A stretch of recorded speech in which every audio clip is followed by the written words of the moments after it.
Thanks again for making the Locked On Ole Miss podcast your first listen every day. We're free and available wherever you get your podcast, including YouTube. We're part of the Locked On Podcast Network, your team, every single day. LinkedIn is the college recruiting sponsor across the Locked On Podcast Network. LinkedIn Jobs helps you find the qualified candidates you want to talk to faster. Post your job for free at linkedin.com/LockedOnCollege. Terms and conditions apply. Hello, I'm Stephen Willis from the Locked On Ole Miss podcast, and I'm joined by Brian Smith, like I usually am, talking about recruiting. And today, Brian, we have a couple of old standbys to talk about, and we're getting ready to really hit visit season with spring practice starting. This is when it matters most. If you don't get kids on your campus unofficially, the chances of them coming back for official visits and eventually signing with you, not so good, my friend. You know, the early signing period has moved to the right after the last regular season game. It's like a 3-day period now. It's no longer like December 20th. It's like December 3rd. So the Ole Miss Mississippi State game, the Saturday after Thanksgiving, that is set up potentially to be the biggest official visit weekend on Ole Miss's calendar, isn't it? It could be. It depends on how the Rebels would want to do it, or in the year that Mississippi State hosts, they'd want to do it. High risk, high reward, obviously. But again, if you can't have faith in your program, then you shouldn't get the kids. But yeah, because that's right before signing day. You would be the last visit, blah, blah, blah, that kind of thing. It's interesting because now that these schools have to change their philosophy, or at least consider it, because they don't have the December visit dates. It used to be the first week in December was the big weekend for a lot of schools, or at least the second. It's too late now. So in-season visits are the new norm, and we'll have to see how it goes. But I'm curious to see how some of those come out for Ole Miss. Yeah, the old hats like me that remember when there was only one signing day and it was in February, there's always a visit around January 30th, and that was the one that everybody wanted. It was the last visit, the last opportunity to do that. And there's always the basketball game. They were always talking about things in the winter they could do. Yeah, I just feel like for the first time since there's been an early signing day, that last regular season football game, that November 30th visit, I think that's going to be larger than we can remember since there was one signing day. That's probably true. Bobby Bowden back in the day always used to kill people. He'd get the last visit. And they'd end up with the number one class. They'd get like 8 guys in the last 3 days. And everybody'd be mad. Well, they planned it out well. So this is the new norm, though, and everybody's going to have a chance with their last home games to kind of do that stuff. Every year is a new opportunity. This year it looks like Ole Miss, they host this year, right, against State. Yes. So there you go. Lane Kiffin and company will have a chance in what should be a pretty epic Egg Bowl with new coach at Mississippi State and everything. It should be a lot of fun. And about that time frame, they're going to be fighting potentially for Caleb Cunningham, because a lot of people think that it might be an Ole Miss Mississippi State competition. And now I'm not so sure. Now, his proximity to Mississippi State, he's from Ackerman, Mississippi, which for people that don't know is about 10 minutes away from Mississippi State's campus. But A.J. Brown was from Starkville, so that doesn't matter. I was getting ready to bring that up. It doesn't get any closer. It's something to where you can put a lot of stock into it, and it matters till it doesn't. But there was a quote, Caleb Cunningham, right after the dead period ended, visited Ole Miss, which is the position you want to be at. And he had 8 or 9 visits set up to where he's going to the Alabamas, the LSUs, the Georgias, the Florida States, Miamis, the Auburns. Those schools he's going to visit as well. He visited Mississippi State before the dead period, so don't take them not being in those visits as not being in the mix. But after the visit, when he went to Ole Miss, he volunteered to people interviewing, was not asked about it, about how Mississippi State has lacked the ability to get wide receivers to the NFL. And if that is on that kid's mind, I don't know if this is going to be just an Ole Miss Mississippi State battle like we thought it was going to be.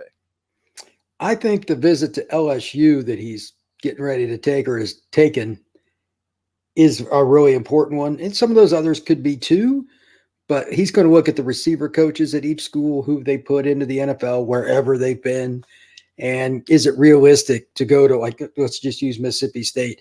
Am I going to have players around me that help me? Because if I'm double teamed all the time, I'm not going to get good film. I mean, there's a lot of little nuances to it. Mississippi State is not exactly a recruiting juggernaut. No offense. They've always had to take a lot of JUCO kids. They don't do well in state compared to what they would like to, although they'll deny that. It's just reality. So getting this kid to them is probably a Super Bowl, but they have a lot of obstacles to overcome. And then again, like LSU, Miami, and all these schools, Auburn, they're all coming for this kid too. And if you haven't seen his film, take the time to go watch Cunningham's film. Legit. But yeah, I'm not sure either, but being close, maybe that helps them in the end, but they got to show something this year during the season, or I'm telling you right now, Steven, he ain't going to end up there. Yeah, it was my thing on Friday's show. I was like, hey, for the first time, I feel like Mississippi State might not be the leader in this process, and it's because of that.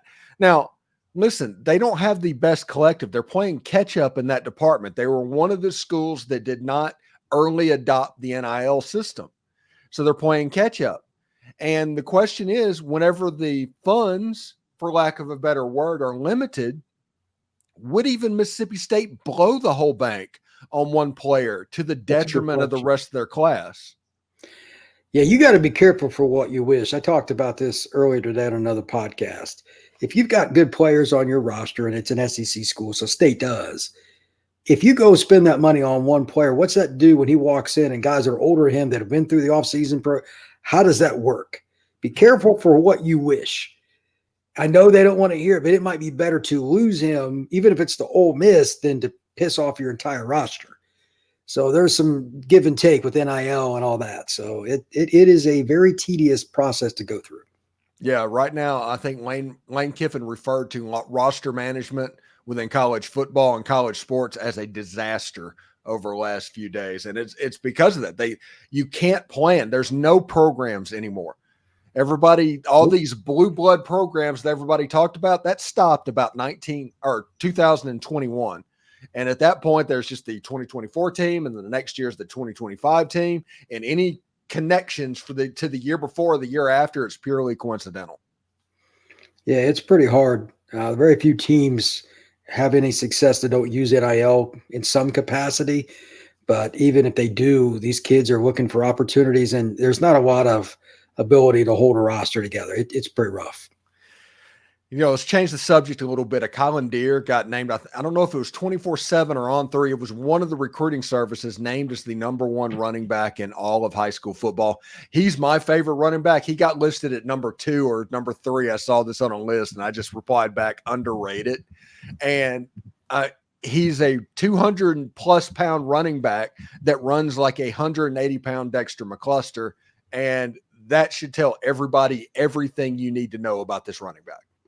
He put out a thing on his Twitter recently. It showed him at 210 pounds, and he was standing on a scale. And I met him recently. He's put together like very few people are. Very athletic kid. He reminds me in his running style, I'm not saying the same player, of Eric Dickerson, which about as high a praise as you can get.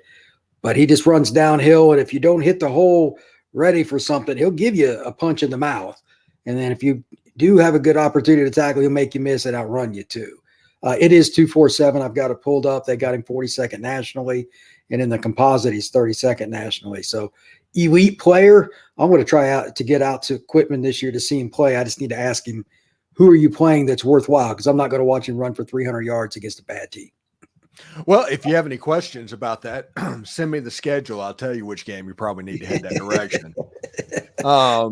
But we'll be down at the Under Armour All-American game whenever he goes down there. He's committed to that game, so we'll get to see him play against some high-level competition. Yep. And when it comes to running backs in that game, I always say whenever you show off at the running back position in an all-star game, that actually means a little bit more than scheming some passing stuff up because of the limits of the coverage and all of that. Generally, the defensive linemen are better than anybody that you played against. The linebackers are faster as well. Whenever you run wild in an all-star game, it's legit. Yeah, you're not beating against little Timmy. There's no easy running over the middle linebacker. That's going to be a collision. So it's really hard for offenses because it takes more time. The big plays on offense are earned, and they're not given. So Ole Miss has visitors that are going to come in now that spring practice has started. I'm unbelievably fired up that spring practice has started because as much as I love basketball and baseball and all that, my wheelhouse is talking football and talking recruiting. And so if I can do that, it's going to be a better situation for me just personally. So it's nice that it's back. But with those, the visits are going to come in. Marquez Walker from Buford's coming in for another visit. Any other players that we should be looking out for in the next couple of weeks? The kid that I actually just messaged with a few minutes ago is one I know pretty well and I thought was just elite at Under Armour Atlanta is Mario Nash. Ole Miss is one of Lord only knows how many schools are after him now. He got like O-line MVP. They can't let that kid leave the state. In my opinion, he's a top 5 offensive tackle nationally. This is an elite group. Keep an eye on the Rebels, and he's Florida State, LSU, you name a school, he's got an offer now. I think that's why the SEC, generically speaking, is the SEC's the lineman. And this is a kid that can help you kind of thwart what Alabama and Georgia sign up front. Ole Miss has to get that kid. I'm curious to see when he comes to campus. Also, anybody that's a defensive lineman, it's important. This is another good year in the state. You got to stack classes, as you know, Stephen. Maddox, well, both the kids down there in Hattiesburg. It's incredible. The 2 rival schools got arguably the 2 best defensive linemen in the state. It's bizarre. Oak Grove and Hattiesburg High. They need to get the Maddox kid. Right now, somebody crystal balled him to Auburn, which is crazy. Or that kid's going to Ole Miss. His brother's at Ole Miss. That family. That's what I think too. But somebody put that in, and I'm like, that was random. Yeah, the kid's enjoying his visits. All of these kids should enjoy them and visit absolutely everybody. I would too. Hell yeah. I mean, you should absolutely do that. And I think that in the age of all these recruiting coverage and all that, and like crystal balls right now, like they're not meaningless, but as far as determining where the kid goes, they are. They will, all they tell you right now is he had a really good visit and he had a good time. That is all they tell you. They do not give you any indication of where that kid's going to go to school. I'm curious to see anybody else that comes the first couple practices too. That's open-ended, out-of-state, in-state. Wayne's done a good job in Louisiana. That state's always loaded. Finding just one guy, the diamond in the rough, is what he's done for years. Why would this be any different? So pay attention to who shows up, not saying they will, but actually do it to Ole Miss practices, because those will be the kids we see in May and June taking OBs to the Rebels. Yeah, like Houston Longstreet from California. He's a guy that's rumored to be visiting during spring, but he's crystal balled, like you said, like we talked about to A&M. To A&M. So we'll see. These players are going to come on campus. They're going to get a bump. They're going to get crystal balls. That's not going to matter. Pay attention to what happens after all of this is over when they whittle down the list in the season. That's exactly right. So we're on that edge where everything kind of just shoots out, and you'll see a gazillion visits for Ole Miss in about a week or so, because all that'll kind of come out. Yeah, we're at the point now where if you're following recruiting, it's like drinking from the fire hose. It's just coming from everywhere. 100%. Yeah. Anyway, thanks again for making the Locked On Ole Miss podcast your first listen every day. We're free and available wherever you get your podcast, including YouTube. We're part of the Locked On Podcast Network, your team, every single day. Brian Smith, the Florida football scout, joining us to talk a little bit about recruiting this week. Brian, what you got going on? I'm getting ready to go to the Pylon camp to see some top-notch players, including the top player in Mississippi in the class of 26. I'll talk a little bit about that next week right here on this show. All right. Brian Smith, the Florida football scout. Thank you very much, buddy.